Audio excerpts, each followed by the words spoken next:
Well, the Hoenn tour is over, and a lot of people are big mad, or at least underwhelmed. And it's kind of funny because, for the most part, the Hoenn tour was exactly like its previous iterations. Players were given a group of version-exclusive Pokemon with increased shiny odds and could choose a path that would net them one of the new shinies. Shiny regionals were released but were locked behind paid content, previously raids but now eggs, which for me is an improvement since it didn't require not playing the regular game to chase. Where Niantic really stepped in it was by having a far superior version of the event the week prior for streamers to stream and for all of us to see.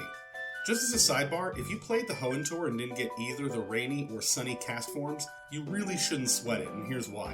One day, this game is going to end. That's just the nature of things. Niantic has a temporary license to make this game, and one day they won't. Which means that if you want to hold on to anything you've gotten from this game, that will mean transferring your Pokemon to Pokemon Home. And you know what those shiny Castforms look like when you do that? This. See, in the main series game, Castform's form changes depending on the weather. And when Castform was added to Pokemon Go, form changing hadn't been implemented. It's since been introduced for Pokemon like Furfrou and Hoopa, and in theory we should be able to change the forms of Pokemon like Castform and Giratina, but we can't because, well, that's content.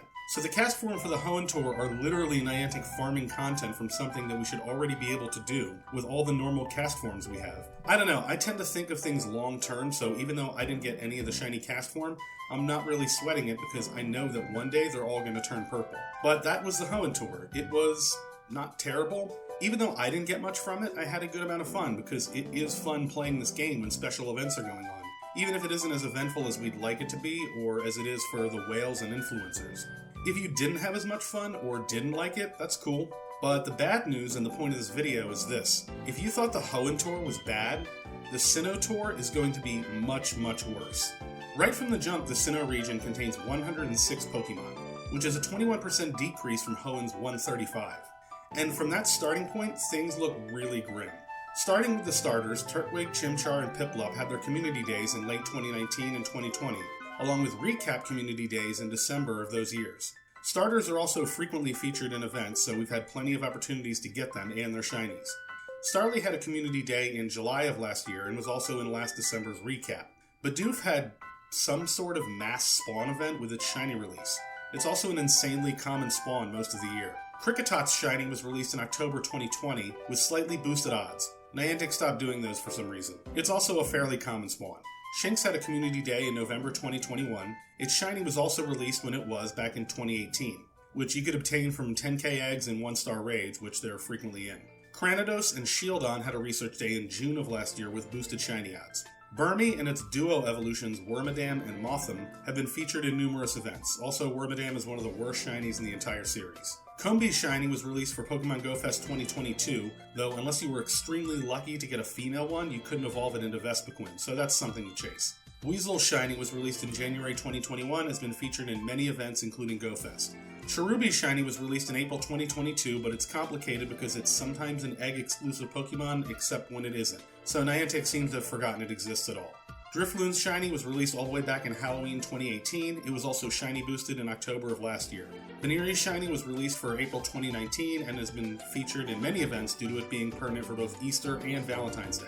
Also, its Mega was released, meaning Lopunny is always shiny boosted. Glammeow's shiny was released in September 2020. It's also a pretty common spawn. Bronzor's shiny was released in May 2019. It's also perma-boosted and is frequently featured in events. Spiritomb shiny was released for Halloween 2020. This Pokemon usually isn't found in the wild and it's pretty rare, but it's a ghost type, so it's probably going to be put in research for the Sinnoh Tour. Gibble's shiny was first released in December 2020 and was perma-boosted in eggs. Since then, it had a community day in June 2021 and reappeared for the recap in December. Similar to Gibble, Riolu was released as a perma-boosted egg hatch in February 2020. Riolu has never been found in the wild, but is usually in at least one of the egg pools. Hippopotas's shiny was released in February 2020, and he's made appearances in perma-boosted events such as Go Fest. Skorupi's shiny was released in March 2020 and frequently makes appearances in events, as does Krogunk, who just had a Spotlight Hour and whose shiny was released in April 2020.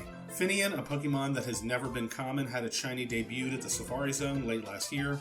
Snover's shiny was released in December 2019, and due to it being an ice type, it's frequently featured in winter events. Also, Mega Abomasnow was released, so it's also perma-boosted. Moving on to regionals, these are Pokemon that will probably be in eggs if they continue what was done for Hoenn. Pachirisu, Sinnoh's Pikachu Pikachu clone has an amazing shiny and will be one that people will certainly be chasing. Chatot is okay. Carnivine is your standard grass type that looks faded, so it's basically a goofy Tropius. But what about other unreleased shinies? What do we have to look forward to if they continue what they did for Hoenn? Well, there's Shellos with East and West forms. This is one I personally want because I love Gastrodon. Stunky, which honestly, that's a pretty dope shiny. And that's it. Yes, as of this moment, there are 2 families with unreleased shinies from Sinnoh that currently spawn in Pokemon Go. I say families because there are other Pokemon whose shinies haven't been released, but the reason I didn't include them is the number one reason why the Sinnoh Tour will not be very good. Evolutions and pre-evolutions. Basically, if you've consistently played past events in Pokemon Go, then you probably already have most of the Sinnoh shinies. It is staggering when you look at them all and realize that these Pokemon will more than likely all be spawning at the Sinnoh Tour. Aipom, which evolves into Ambipom, Misdreavus, which evolves into Mismagius, Murkrow, which evolves into Honchkrow, Sneasel, which evolves into Weavile, Magneton, which evolves into Magnezone, Lickitung, which evolves into Licky, Rhydon, which evolves into Rhyperior, Tangela, which evolves into Tangrowth, Electabuzz, which evolves into Electivire, Magmar, which evolves into Magmortar, Togetic, which evolves into Togekiss, Yanma, which evolves into Yanmega, Eevee, which evolves into Leafeon and Glaceon, Gligar, which evolves into Glysaur. You thought I was done, didn't you? Piloswine, which evolves into Mamoswine, Porygon 2, which evolves into Porygon Z, Ralts, which evolves into Gallade, Nosepass, which evolves into Probopass, Dusclops, which evolves into Dusknoir, and Snorunt, which evolves into Frostlass. But I'm still not done, because there's also pre-evolutions that are considered part of the region, which evolve into Pokemon from previous generations and will most likely be in eggs.